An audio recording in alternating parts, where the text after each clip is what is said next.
A sexta-feira chegou, bem-vindo ao TVU Jornal e vamos aos destaques. Em Valentim Gentil, o idoso de 67 anos levou um tiro na cabeça. O caso foi registrado como tentativa de homicídio. Casos de conjuntivite em Votuporanga aumentam em quase 300%, ou seja, triplicaram neste ano com relação ao mesmo período do ano passado. E a gente visitou uma fábrica de queijo, são mais de 10 tipos feitos artesanalmente. E tem futebol, a rodada do Brasileiro nos comentários de Josiano. É a partir de agora, no TVU Jornal.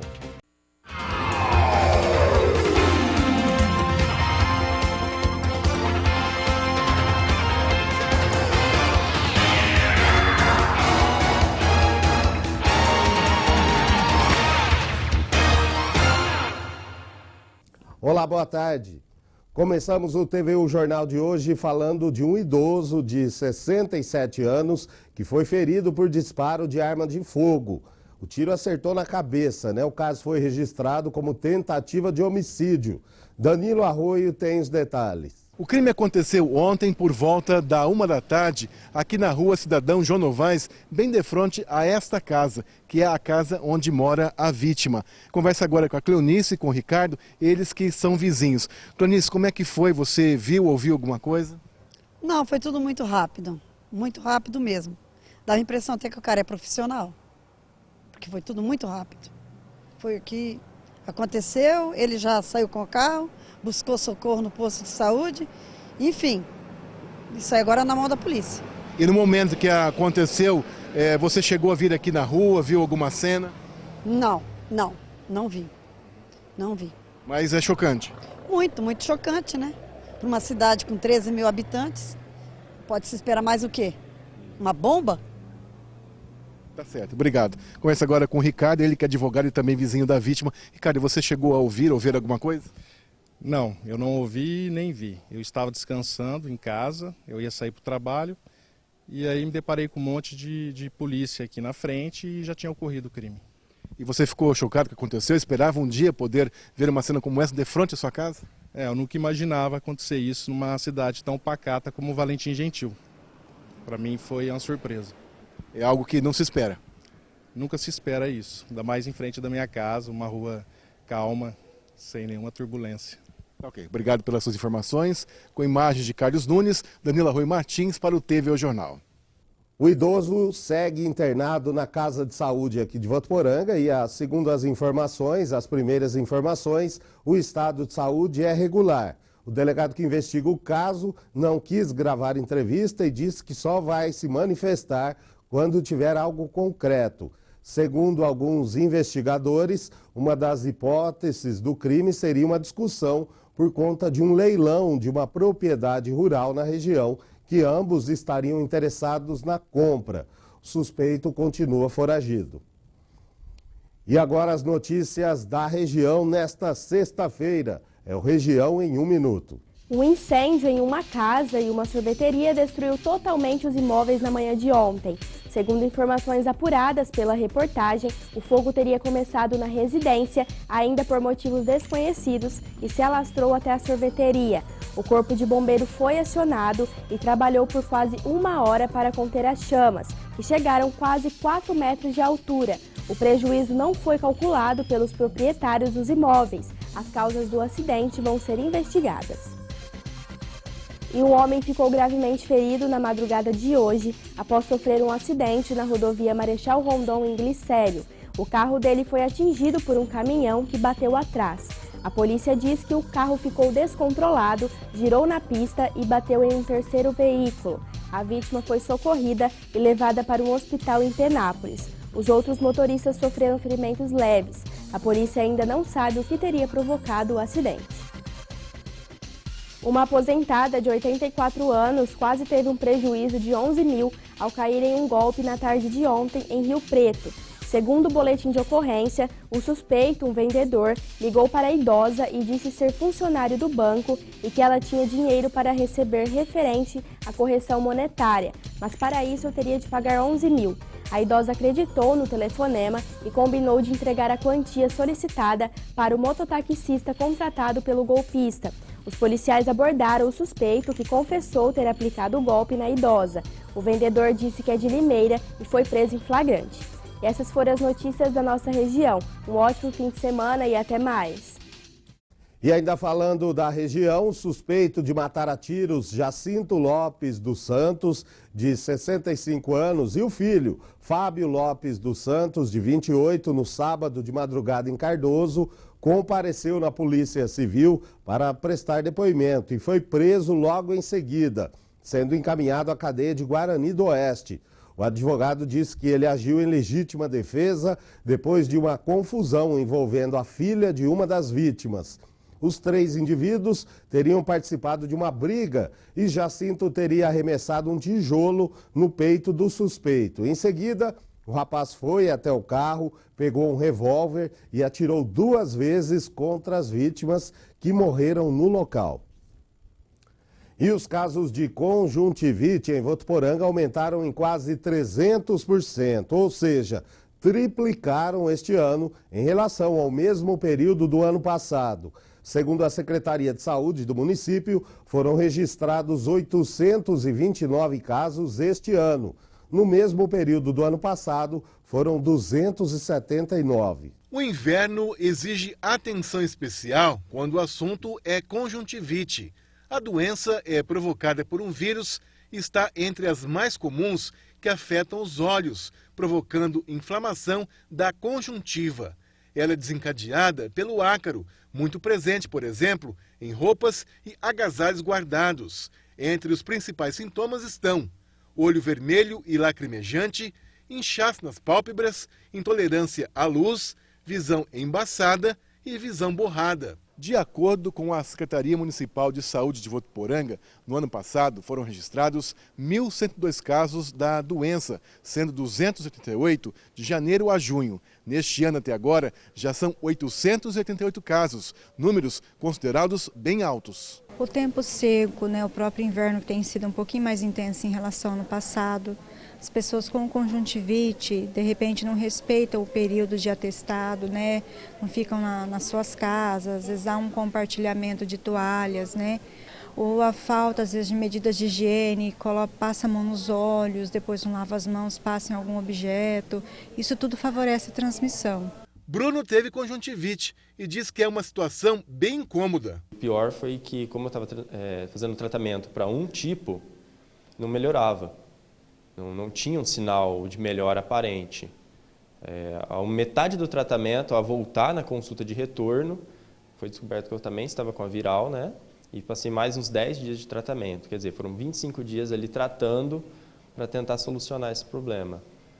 Após o tratamento, eu tive que voltar, um mês depois, e também tive que fazer uma pequena raspagem para estar tirando o restante do vírus que fica ali no olho, para que não volte. A Secretaria de Saúde faz um alerta à população e dá algumas dicas de como se prevenir. Lavagem das mãos, uso de álcool gel, evitar estar tocando a mão nos olhos, porque o olho é uma mucosa, ele absorve, Ele tem mucosa, então ele absorve qualquer micro-organismo que nós temos nas mãos. Não compartilhar objetos de uso pessoal, como roupas de banho, toalha.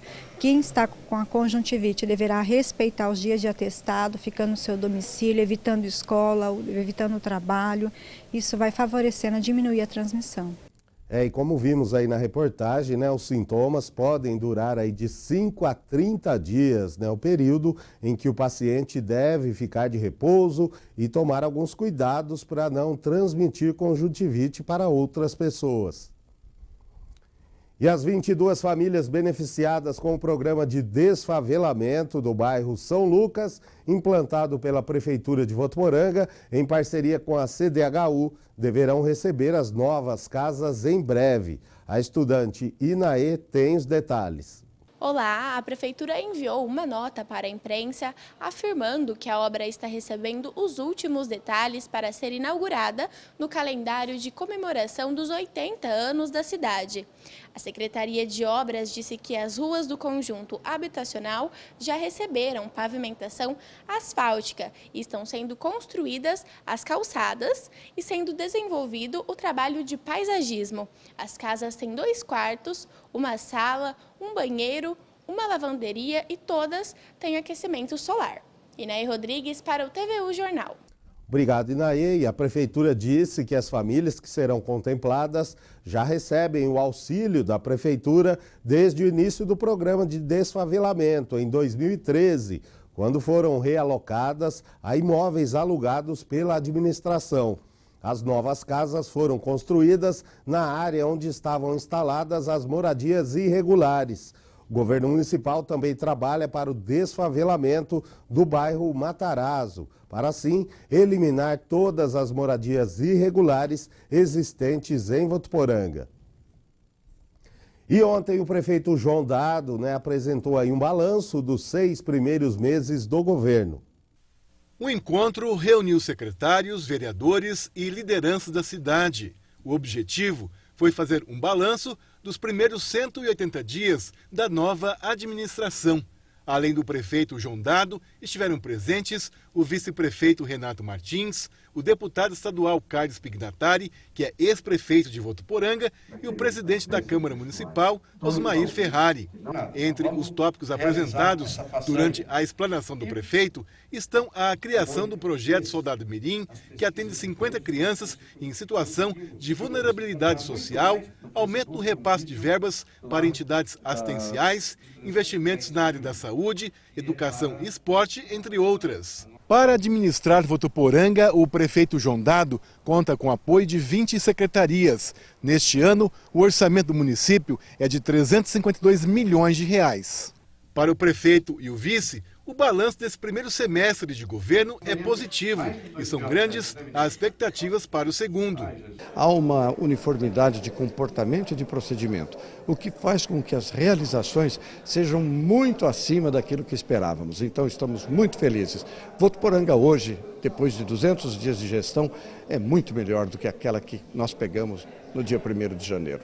Nós temos um plano de governo que foi apresentado durante a campanha para ser executado em 4 anos. Estamos conseguindo êxito em vários deles, mesmo com uma economia e uma arrecadação retraída. E estamos conseguindo alcançar as metas impostas ou construídas em conjunto para entregar para toda a população de Votuporanga. O presidente da Câmara, Osmair Ferrari, e o deputado estadual Carlos Pignatari também falaram sobre o balanço apresentado no encontro. Uma avaliação positiva, inclusive ele passou aqui para todos os convidados, da importância das ações que ele vem fazendo na área de infraestrutura, na área da educação, na área da saúde e, como eu disse na minha fala, esperamos, tenho certeza que será concretizado durante esses 4 anos o que ele nos passou aqui na manhã de hoje. Votuporanga tem dado exemplo aí, inclusive agora o organismo externo avaliando que Votuporanga é a 7ª cidade no Brasil com a maior transparência na gestão pública e na administração. O ex-deputado e hoje prefeito João Dado é um homem do parlamento, um homem de diálogo, de conversa. Eu acho que está sendo muito importante para a nossa cidade a gente ter essa experiência. E agora o assunto é o agronegócio, Um casal de Votuporanga resolveu investir na produção de queijos. São mais de 10 tipos. O negócio deu tão certo que eles também estão comercializando cachaça e doces artesanais. Agora o campo está mais pertinho da cidade. A ideia surgiu do nicho de mercado e o queijo, as cachaças em Minas Gerais é muito comum. Então, aqui em Votuporanga não tinha um lugar, uma queijaria, onde traz essa cultura do campo para a cidade, num acesso mais fácil para o pessoal comprar, Ela trabalha também com a cachaça de vários tipos e sabores. E apesar do queijo ser o foco das vendas, os doces caseiros e artesanais também são bem procurados. E um detalhe importante, a maioria comercializada vem de pequenos produtores aqui do interior paulista. O meu foco é o queijo canastra, que é um patrimônio cultural e material tombado já por Minas Gerais. há cachaças da regiões, cachaças de Minas Gerais, as pimentas, que tem muito pequeno produtor de pimenta, e Votuporanga tem bastante pimenteiro aí, e os doces mais artesanais, eu busco parcerias. Então, assim, estou tendo um retorno, estou tendo bastante parceria para mostrar esse trabalho legal que eu estou trazendo do campo. O espaço ainda é pequeno e eles devem aumentar em breve, viu? Conforme a demanda, né, eu vou expandindo conforme meus clientes vão pedindo. E no próximo bloco, a previsão do tempo para o seu fim de semana. E tem futebol, a rodada do Brasileirão e o drama do São Paulo, que empatou com o Lanterna. Josiano comenta. A gente volta já.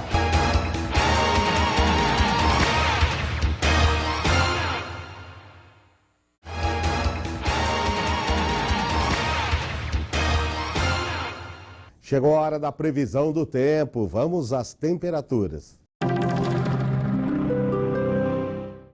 Olá pessoal, sexta-feira com nebulosidade, o tempo segue mais seco em grande parte do estado, né? O sol aparece entre nuvens na capital e não tem possibilidade de chuva para hoje. As temperaturas ficam entre 13 e 24 graus. Em Rio Preto, o sol também aparece com algumas nuvens e sem possibilidade de chuva. Temperaturas entre 17 e 28 graus. Aqui em Votuporanga, sol também com algumas nuvens e não deve chover hoje. Mínima de 16 e a máxima pode alcançar os 30 graus. Fim de semana, o tempo não deve mudar muito, continua mais seco, temperaturas seguem aí na mesma linha dos últimos dias, máximas por volta dos 30 graus. Bom fim de semana.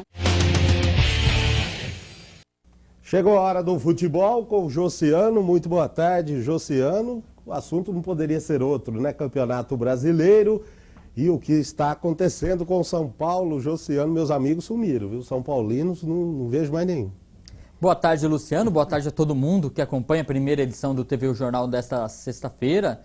E o clima tá estranho, viu, Luciano? O São Paulo tinha tudo aí para dar uma reerguida já nesta rodada do Campeonato Brasileiro. Encerrou ontem, né, os jogos de quinta-feira, jogando em casa, estreando um novo treinador e também contra a pior equipe do campeonato, mas não conseguiu vencer 2-2 o jogo contra o Atlético Goianiense, com direito a gol de calcanhar. O São Paulo teve aí a chance da vitória, fez 2 gols, mas repete o mesmo erro, né? A defesa do São Paulo não mostra segurança. Dorival Júnior tem dor de cabeça pela frente aí e pode já começar a dar resposta no final de semana. Passar rapidamente aqui os confrontos desta 14ª rodada do Campeonato Brasileiro. Tem início já neste sábado, às 7h30 da noite, às 7 horas da noite, o Corinthians joga contra o Atlético Paranaense. Corinthians líder, 10 pontos à frente do segundo colocado, joga em casa contra o Atlético Paranaense às 7 da noite. O Palmeiras também faz o jogo no horário diferenciado, domingo, 11 horas da manhã, joga em casa também e recebe o Vitória. A expectativa é de que vença e deu até uma mãozinha para o São Paulo, já que o Vitória está na zona de rebaixamento. 4 da tarde no domingo, Cruzeiro e Flamengo. Só para repetir, o jogo do Palmeiras é 11 da manhã no domingo. E às 4 horas tem Cruzeiro e Flamengo, Grêmio e Ponte Preta, Bahia e Avaí, Chapecoense e São Paulo. São Paulo joga então fora de casa contra a Chapecoense. Às 7 horas da noite, Coritiba e Fluminense. Mesmo horário, Atlético Goianiense e Atlético Mineiro. Rodada do Brasileirão, que se encerra na segunda-feira, às 8 horas da noite, com Botafogo e Sport Recife. Muito jogo, muito futebol e a expectativa aí para que o São Paulo tente dê início a uma recuperação no Campeonato Brasileiro e saia aí da zona de rebaixamento. Mas pelo que a gente viu ontem, o Dorival Júnior tem mesmo aí uma tarefa muito complicada pela frente. Enquanto isso, o torcedor de São Paulo segue desanimado, aí, esperando dias melhores, Luciano. Não tá fácil ser São Paulino não, né? Josiano, só lembrando também que hoje começam os jogos regionais, né? Oficialmente. Na verdade, há 2 dias já tem competições, inclusive o Votuporanga já tem conquistado medalhas, por exemplo, no Karatê, equipe comandada pelo sensei Adebaur Borges, né? O grande destaque ficou por conta do Caio Vinícius Caetano Velho, ele foi medalha de ouro. Nick Borges e André Luiz Silva também foram medalha de bronze. Eles asseguraram medalha de bronze no kata equipe. E a partir de hoje o TV Jornal vai atualizar, tem muita competição aí no final de semana. Segunda-feira a gente passa mais notícias dos jogos regionais, que desta vez estão sendo realizados em Andradina, a edição de número 61 dos jogos regionais. E lembrando que no ano que vem, Votuporanga, que é a sede. Josiano, muito obrigado, um ótimo fim de semana. TV O Jornal de hoje fica por aqui. Para rever as reportagens é só acessar tvunifev.com.br ou facebook.com/tvunifev. Um ótimo fim de semana. Até segunda.